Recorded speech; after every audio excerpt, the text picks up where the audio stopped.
Assalamualaikum warahmatullahi wabarakatuh. Ini perjalanan Pak Edi Semantanjung, jejak sejarah Bukit Sangkarpuyo dan Tugu Elang Pulai, yang awal keberangkatan dari rumah saudaraku Lin Kayo di Kota Semendola menuju arah Pengian, yang mana dalam hal ini dipandu langsung oleh Pak Edi Seman selaku pembawa mobil.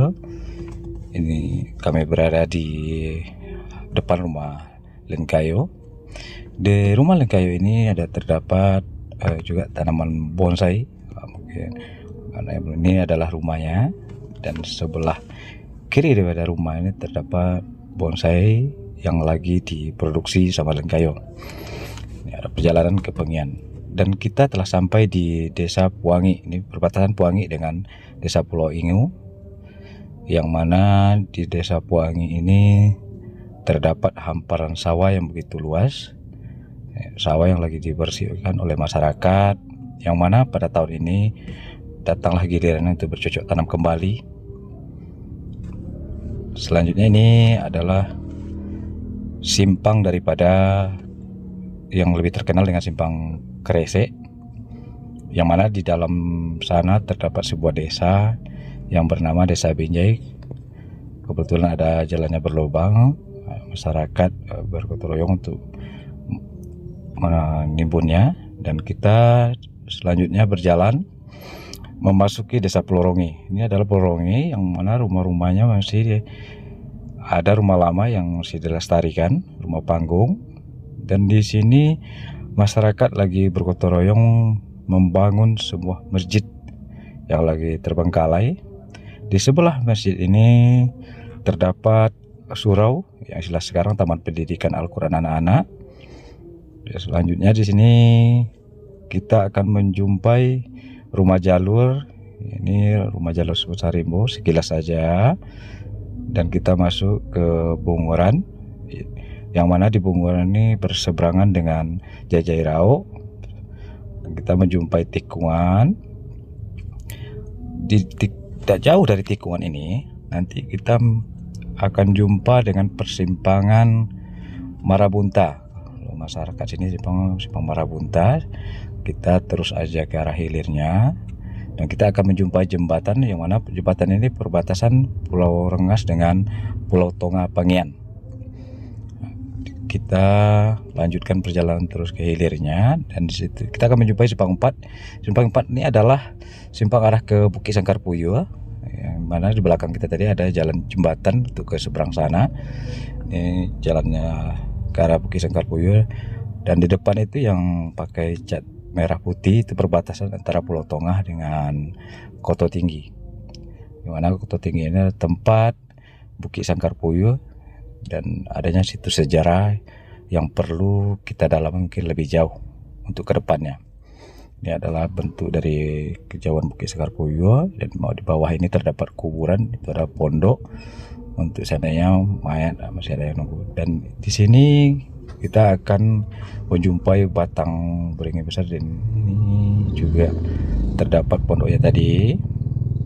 Ini adalah batang beringin yang dilestarikan oleh masyarakat yang ada tinggal di sini, yang mana penduduknya ada di atas sana, karena di bagian lereng ini masyarakatnya tidak ada yang membuat rumah. Rata-rata orang di sini adanya kuburan, dan dari kejauhan kita akan melihat sebatang pohon sialang. Biasanya sialang ini tempat bersarangnya lebah. Kebetulan ini musim hujan ini tidak ada yang bersarang.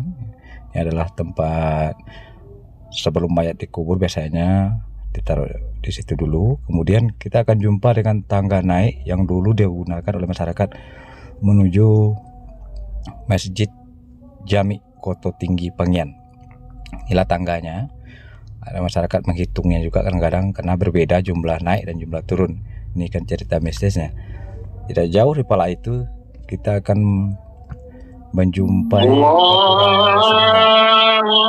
kita akan memasuki gapura Masjid Jami ini. Ini terpampang jelas nama Desa Koto Pengian di samping gapura. Ini kami berhenti untuk menaiki arah ke Masjid Jami Kota Pengen ini, yang ini adalah paling kayunya, juga ada Pak Edisman menghampiri daripada gapura masuknya ini. Tertulis selamat datang ya. Dalam hal ini kami didampingi oleh rekan kami Bapak Hidayat. Ini Pak Edisman bersama Pak Hidayat, dan terus berjalan menaiki jalan yang telah disediakan untuk menuju Masjid Jami Koto Tinggi. Di perjalanan ini kita akan menjumpai beberapa hal. Kami di sini berbincang-bincang ringan bagaimana menyikapi dan tata kerama masuk di sini. Kemudian kita sampai di atas ini, di sebelah kan masjid terdapat balai adat Nagori yang dapat bantuan daripada perusahaan. Ini bagian kanannya daripada Masjid Koto Tinggi ini, disebut dengan Masjid Jami. Ini kami arah ke belakang masjid. Di belakang masjid ini terdapat pekarangan yang begitu luas untuk parkir kendaraan. Seandainya lagi datang waktu sholat, biasanya kendaraan banyak. Kebetulan kami di waktu sholat belum masuk. Ini Pak Edisman berjalan dan menunjukkan bahwa di atas terdapat tulisan nama masjid Jami Koto Tinggi Pengen. Ini tampak belakangnya masjid, itu gapuranya, sangat jelas sekali dari kesorean ini. Dan juga di belakang ini terdapat rumah koto. Ini adalah rumah koto suku Melayu. Kami ambil aja dari pekarangan masjid ini, dan kami terus menengok begitu saja karena tidak ada berpenghuni. Kebetulan masyarakat mungkin lagi beraktivitas, jadi agak sunyi sedikit. Kemudian kami berjalan ke arah parkirnya, terus ke arah balai. Di samping kiri masjid ini terdapat balai. Sebelum waktu sholat masuk, biasanya para jemaah berbual-bual dulu di sini, di balai ini, yang mana biasanya kalau hari Lebaran itu gunanya untuk berarak godang namanya. Di samping balai ini terdapat tulisan waktu itu ada anak KKN sengaja dibuat permanennya. Ini silat pangiannya, Mungkerta dari Unri, dan ini adalah lapangan silat pangian ini, dan rumputnya tetap dijaga dan dilestarikan agar tetap terbentuk keasliannya. Ini bagian depannya, jalan di balai. Ini dari sudut lapangan silat, coba diambil lagi itu. Nah, dan ini bagian daripada pinggir lapangan. Dari lapangan ini sangat jelas sekali rumputnya asli. Kemudian mungkin penjaga daripada masjid belum sempat menyapunya, dan Pak Edisman itu menunjuk adanya keunikan daripada puncak masjid ini yang berbentuk balai, ada kayak tempat duduk, dan sekarang sudah tidak dimiliki banyak masjid. Itu salah satu bentuk lamanya. Ini adalah bentuk tariannya sedikit daripada silat yang sengaja diperagakan untuk mencoba-coba saja, dengan tidak mengurangi rasa hormat kami kepada tuan guru silat yang ada di Pengian. Ini salah satunya. Kemudian arah ke mihrab itu juga terdapat kuburan, dan sengaja kami tidak menyetingnya, hanya sekilas saja kami tengokkan itu rumputnya saja. Kembali kami berbalik arah. Ini dari sebelah kiri masjid. Masjidnya dalam keadaan tertutup untuk menjaga keamanan, dan terus berjalan keluar daripada masjid tadi terdapat jalan pemerintah desa. Kebetulan ini dibantu oleh pemerintah untuk bangun jalan. Dan ini adalah jalan arah ke Ujung Taye namanya. Ujung Taye yaitu adanya Pundam. Pundam itu adalah tempat ziarah. Dan ini adalah rumah koto juga. Rumah koto ini adalah rumah koto suku Camin kalau istilah panggilannya. Kebetulan pelangnya sudah terjatuh. Ini rumah koto Caminnya. Kami coba mengelilingi, cuma tidak sampai ke belakang, cukup di depan saja. Terus kami mengelilingi dan foto dan melangkah melanjutkan perjalanan arah ke Ujung Taye-nya. Ini terdapat rumah masyarakat yang ada ditinggal situ, notabene penjaga daripada daerah di situ untuk merawat alamnya yang berhubungan dengan keluarga-keluarga terdahulu. Ini adalah rumah koto juga. Rumah koto ini rumah koto suku Mandailiang. Maaf, Mandailiang namanya. Ada di ini suku Mandailiang. Itu ada orang tadi katanya lagi istirahat. Bapak itu lagi berjalan, dia tadi keluar. Kami minta permisi. Alhamdulillah diperkenankan. Dan ini adalah arah masuk ke Ujung Taye. Terdapat batang yang tumbang dilestarikan yang berbentuk gapura. Dan di sini nampak jelas itu juga ada tadi batang sialang. Ini adalah yang dibentuk jadi gapura tadi itu sialang. Sialangnya kebetulan ada lebahnya. Lagi bersarang itu tinggal di pan, cuma tidak banyak nampaknya. Dan kami terus berjalan. Dan ini adalah salah satu balai tempat orang berziarah juga untuk ke Pundam. Ini para tetua untuk berkumpul sini. Dari kejauhan kami dapat pertanda alam. Ini ada seekor elang yang sengaja hinggap di atas batang yang besar, yang notabene kita perjalanan ke elang pula. Apakah ini sebuah tandanya kami tidak begitu mengetahui. Yang jelas kami bertepatan dengan elangnya ada di situ. Kami terus majukan arah ke dalam. Di sana, di dalam sana, dekat hutan itu Ujung Taye. Ini juga terdapat kuburan. Mana kuburan ini biasanya tempat berziarahnya para penerus silat Pangyan. Yang mana di sini dikuburkan guru-guru silat yang ada di Pangyan ini. Kami terus masuk ke dalam ke arah Pundam. Ini tetap dilestarikan nampaknya semak-semaknya, dan semak-semak ini terdapat juga batang sungkainya, ada batang limau.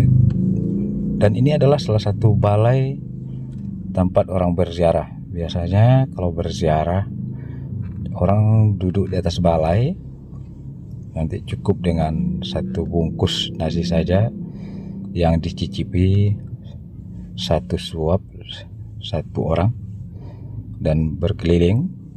Setelah itu baru biasanya dimulai acara ritual ziarah. Ini salah satu kuburan guru silat yang sengaja kami datangi sini. Kami menaiki ini, bismillahirrahmanirrahim. Kami mencoba menaiki balai ini, yang mana biasanya digunakan oleh para anak silat namanya.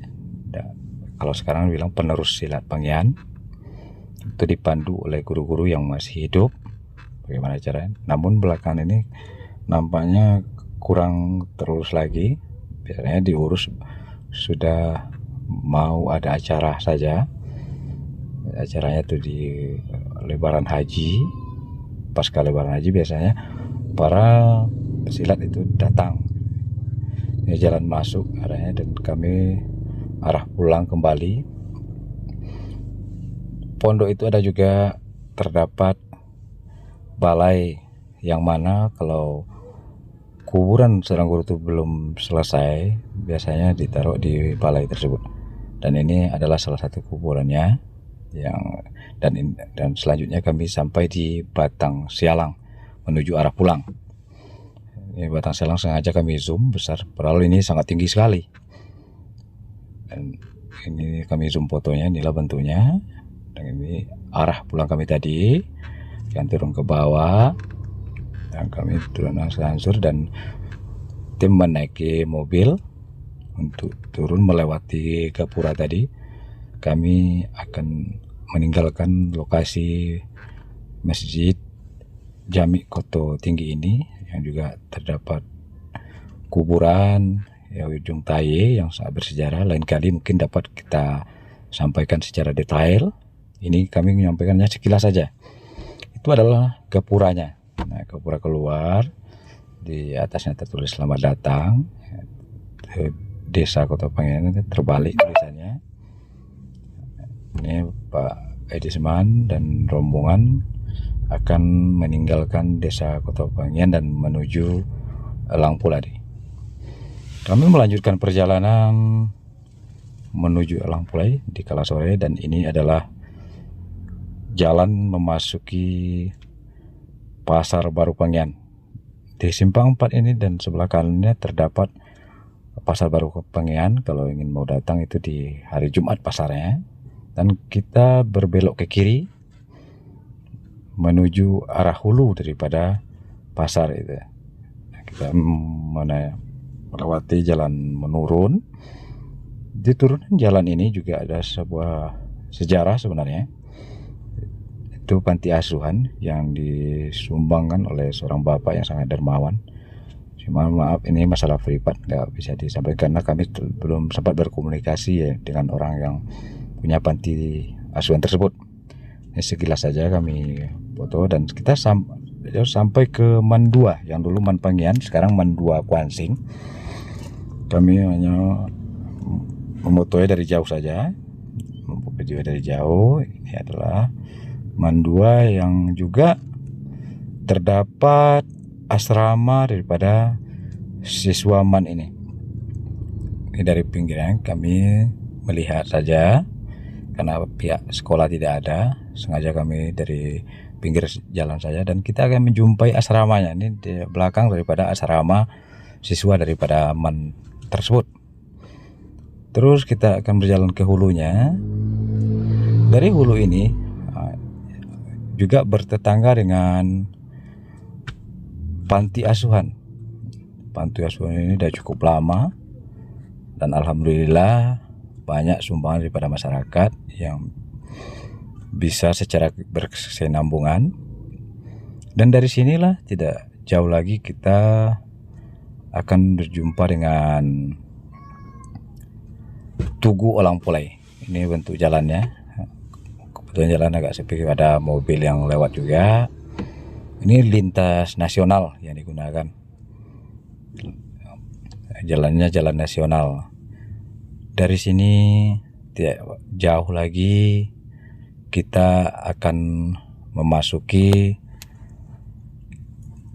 arena Tugu Olang Pulai. Nanti kita akan menjumpai rambu, itu adalah rambunya yang menunjukkan bahwa di dekat situ tertulis ke bawah ke kiri itu Pengian. Jadi Tugu Olang Pulainya yang lurus sana arah ke Taluk Kuantan. Dari sini tim turun langsung, mau turun karena masih ramainya armada. Sesampai di dekat Tugu, mobilnya terus berjalan mencari tempat parkir di sekitaran Tugu Olang Pulai. Alhamdulillah di sini cukup luas sekali untuk berparkir mobil. Ini adalah Pak Edisman yang membawa mobilnya, yang didamping oleh Lim Kayonya. Di sini Pak Edisman turun langsung untuk melihat bagaimana sesungguhnya Tugu Olang Pulai ini. Di samping Tugu Olang Pulai ini terdapat orang jualan air tebu. Bapak ini, Pak Edisman menyapanya dengan biasa, dengan uhuah, itu bersalaman lebih awal, berkomunikasi dan minta izin untuk melihat Tugu Olang Pulai. Ini tulisannya Tugu Olang Pulai yang dibuat gagah oleh masyarakat sini agar bisa tahan lebih lama. Ini adalah areanya Tugu Elang Pulai. Sekitar Tugu Elang Pulai ini juga banyak tulisan, nampak itu di atasnya dalam merah putih. Ini ada tulisannya di sini, yang mana di tulisan ini adalah nama-nama pejuang Elang Pulai yang terdapat di panggian ini. Yang mana Tugu Elang Pulai ini adalah agresi Belanda kedua. Yakni di sini tertulis 25 Januari 1949. Yang mana agresi Belanda kedua ini yaitu dari tahun 1949 sampai 1950. Inilah bagian daripada hulunya Tugu Elang Pulai. Dapat kami kelilingi di sini. Pak Desman menunjuk, kebetulan di sini di bagian samping hulu tidak ada tulisan, sengaja kami rekam tugunya saja. Dan juga di bagian daripada arah ke panggiannya terdapat tulisan sejarahnya. Ini adalah sejarah perjuang pasukan Elang Pulai yang tanggal 25 Januari 1949. Itu Pak Desman langsung membacanya agar sejarah ini bisa kita ingat bersama dan kita bisa menghargai pahlawan-pahlawan kita yang telah bertumpah darah untuk daerah kita ini. Mungkin belakang ini banyak yang terabaikan. Ini sekitar Tugu Elang Pulai. Pak Desman mencoba berbicara, menyampaikan dengan kami, dan ini harus kita sampaikan kepada generasi kita agar tidak hilang di telan masa. Ini harapan dari Pak Desman. Maka di sini coba kami lihat lagi samping-samping daripada Tugu Elang Pulai ini. Karena bagian hulunya dia berbentuk lonjong dan dihiasi dengan taman. Taman ini juga ditanami rumput, tadi rawat juga, namun belum dipangkas nampaknya. Dan inilah perjalanan kami dari Simodolak tadi ke Panggian. Dalam hal ini adalah perjalanan sejarah Bukit Sangkarpuyuh yang terdapat ujung Taye dan Pundamnya, tempat berziarah para pesilat Panggian. Dan kami melanjutkan ini ke Tugu Elang Pulai ini. Di Tugu Elang Pulai inilah akhir perjalanan kita. Mudah-mudahan ke depan bisa kita tambah lagi, kita sambung, dan secara berkenambungan. Hendaknya mari kita dukung dan kita lestarikan cagar alam yang kita miliki ini. Dan tim daripada perjalanan jejak sejarah sekilas ini yang dipandu oleh Pak Desman akan meninggalkan Tugu Elang Pulai. Sekian dan terima kasih. Billahi taufiq wal hidayah. Wassalamualaikum warahmatullahi wabarakatuh.